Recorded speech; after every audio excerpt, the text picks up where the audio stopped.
took his calculator out and he goes, Stain, by the current decline of your marks, it's going to be 40 that your age is going to be when you pass matric. But let me tell you something, my boy, matric you'll pass. And I was fortunate I passed matric the first time round. I basically had two options. You go to the military for $50 a month, you join the police force for 75. I'm a bit of a capitalist, so I took the 75 bucks. And this is a year or two down the line, I realized there's 2 months left over after the money is gone. You live and then you see again the bank account is empty, and someone said to me, Stan, he's going to sales. In sales, people make a tremendous amount of money, and I thought, oh, I like money. And I went into sales, and I have to admit, I have not worked harder until this very day than my first 2 months in sales. I literally worked 7 days a week, from 7 in the morning until 11 o'clock at night, and month 1, I got paid 0. I didn't manage to sell one thing after seeing hundreds of clients and doing hundreds of presentations. And it was a bit of a shocker, so I went into month 2, and if at first you don't succeed, try again and you'll succeed. So I succeeded in month 2 again. I made exactly 0 rand. It was even a bigger shocker, so I'm the world's worst loser. So I had to ask a couple of questions, and my question 1 was, how do I know that people are not lying to me when they say, we like what you're selling, but we can't afford it? And I remember my mentor looked at me and said, Stain, when they get tears in their eyes, they no longer lie. I said, cool, I'll just keep on going until they cry, and then we'll know. You see, I was privileged to learn a lot of stuff, to be taught by the world's greatest at the time, Zig Ziglar, Tom Hopkins, and embedded their principles in my life, and have changed overnight to become a top salesman. And I would like to ask you a question this evening to say that how many of you, are sitting here tonight because you want to make more money? Yeah, let me see, it's about money, is it? No, yeah, it's all about the money, ching, ching, ching. Yeah, I agree. I have to admit that I like money. And I like what money can buy. And I have to admit, that I like living in a nice house and driving a nice car and taking my beautiful wife to a nice restaurant and going on an overseas trip every so often. And money, I have to admit, is not that important. But compared to oxygen, it's pretty close. I mean, if you need it, you need it. All of those things that I like, if you don't have money, you simply can't have them. But I love what money can't buy even more. You see, money can buy you a house, but it cannot buy you a home. Money can buy you a friend, but it cannot buy you a companion. There's many things money can buy, but it cannot buy you peace of mind.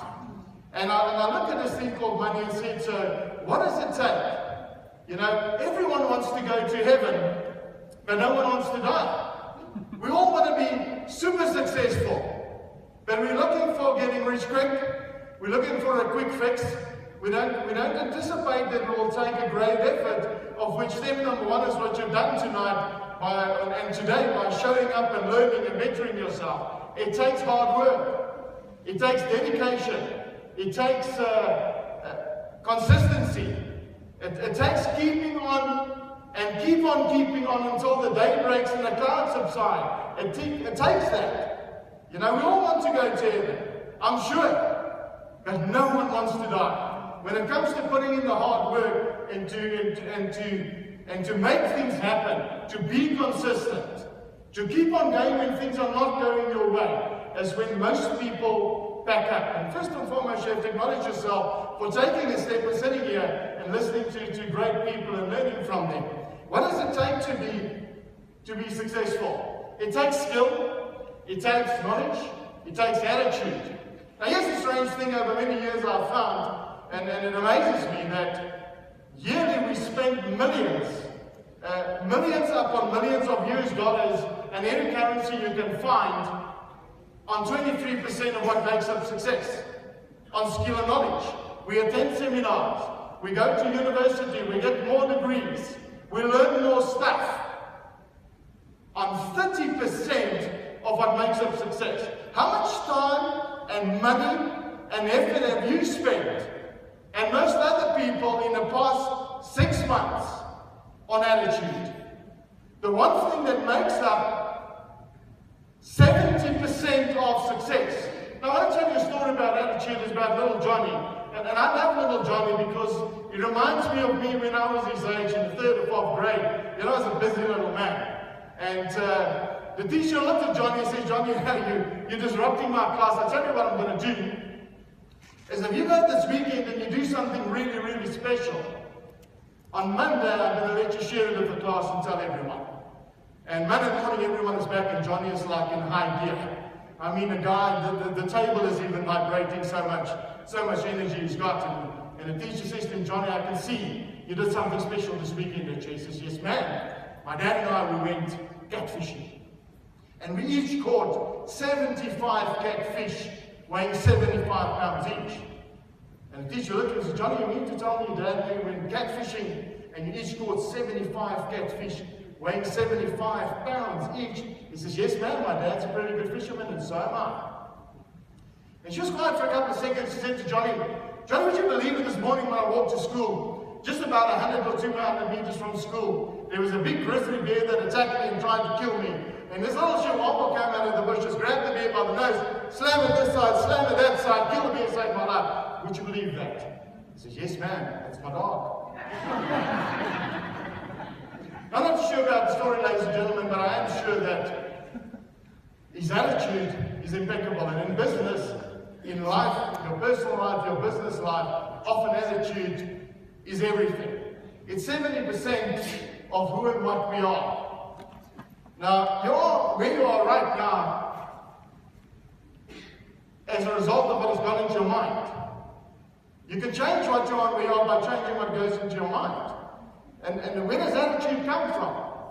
You see, it literally comes from the way we reason, our belief sets. How do we see things? Now, here's the thing. You know, I haven't got the slightest idea of how old you are, but whatever your belief set is and your age, that is the amount of years it took to get to that belief set, to get to that mindset. You know, you have a mindset as a result of all the things you've experienced in life, your circumstances, things that happen to you, and a various amount of other things. That's what created this unique thing called you. And you are not like anyone else on this planet. You are truly, truly unique, you see. And it is truly true that Zig Ziglar said, I'm privileged to be a Ziglar legacy speaker and trainer, international speaker and trainer. Your mind, however, most of the time is like an iceberg. There's only 10% above the water is your conscious mind. And it's the 10% we pay so much attention to. You know, our 10% of our mind is our willpower, our analytical abilities, and our decision-making abilities. 90% of who and what we are, where you're sitting right now, you are breathing hopefully. It's been a long day, I have to admit.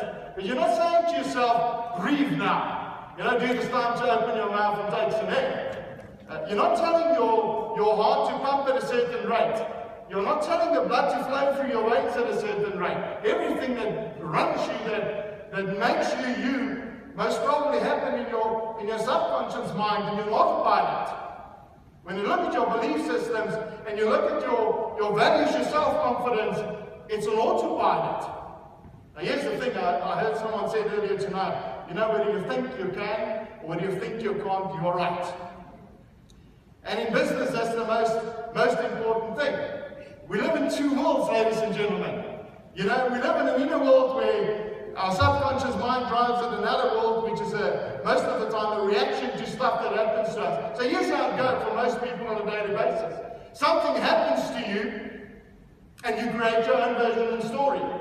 How many times do we listen to people that have narrowly escaped an accident, and the first thing they can utter is that, you know, I almost died today. And you know, if I was like half a minute earlier on the road this morning, I would have been dead. Isn't that strange? You know, something happens and we create our own story. We don't see things for what they are and how they are. We see them for what we would like them to be. And we're good at that. You see? We're pretty good at that. Now, how you see yourself is a hell of a lot more important than how other people see you. Because how you see yourself is what will determine how successful you are in life, how much effort you'll put in. That is what makes the difference, not what other people think. All our knowledge has its origins in perception. I want to share with you this word, and I would like you to all just read out loud what is on. I want to show you a real example of how the world works. What is on the board there? Just like with the louder, please, I'm half deaf. And cows drink. No, they do water, ladies and gentlemen. You see, we don't see things as they are. We see it as we would like it to be, rather than as they are. Now, your mind can be compared to fertile soil, guys, that has no ability to distinguish between good thoughts and bad ones. It takes them equally well. If you have a good garden and you water it, you fertilize it, you plant new flowers in it, and you leave it for 1 month, you come back, the weeds have outgrown it. Your mind's the same thing. We're exposed to a tremendous amount of negative things in the world. And if we do not control what goes into our mind, we become exactly what we keep ourselves busy with. If you don't plant new flowers, the weeds will come in its own right. I want to share with you 4 techniques, Francois. I know I'm running out of time. 4 techniques to weed your rubbish out of your head. You can cut it off. Your mind cannot contain more than 1 thought at a time. I know we can multitask. I run multiple businesses. I own multiple businesses. But your mind can only do 1 thought at a time. So if you're thinking rubbish, you plug it out, you cut it off, you replace it with a good one, it'll continue on a good one, it doesn't know any better. You see? We have to observe it. I want to take something home. You to take something home tonight, during the week coming tomorrow, at any given stage. Just stop, ask your mind what you're thinking about, and then go, where the hell did that come from? You know, because most people are quite positive, especially sitting here. You'd be amazed if you stop and say, what am I thinking about, what your natural fact are thinking about. Interesting fact, your mind generates 50 to 70,000 thoughts a day, every day. Most of them useless. 70% of them negative, as a result of the external exposures. We can exaggerate those thoughts into ridiculous. Your mind goes, yeah, sure, I'm sure that'll happen. Let's discard it and go into a better way. Or we can literally counteract it with an exact opposite. Still can't do more than one, you see. Every day have a better habit. It's not about doing 500 things a day. It's about replacing 1 bad habit every day with 1 good habit. I've created my life by doing literally 4 things every day. I literally every day affirm something to myself. If I don't believe in the person I am, if I don't control my mind and believe in what I do, and that it's for a good cause, and that it will be successful, I have to affirm that every day. If I don't believe it, my mind most certainly won't do it in its own right. It's like a garden. You leave on holiday for a month, you come back, it's full of weeds. No one knows where it comes from, but it's there.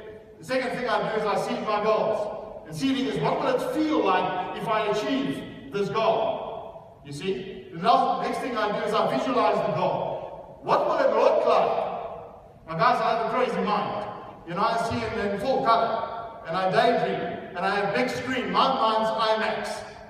You know, it's not about seeing behind your freaking eyelids what your movie looks like. It's IMAX. Well, how big can it be? If your dreams don't scare you, they're too small. You see? The next thing I do on a daily basis is I weed out the negatives. I do not tolerate negativity in any form or nature. You were born to win. I read it on the screen earlier tonight. There's a latter part to that thing. You know, you are born to win. In order to win, you have to plan to win. And we all agree with that. Most of the time, it's a lack of planning and a lack of implementation, as Francois said, that creates havoc in our business. But you have to prepare to win. And then you have to expect to win. You're absolutely fantastic people, ladies and gentlemen. I enjoyed speaking to you. Have a superb evening and have a wonderful week. Thank you very much.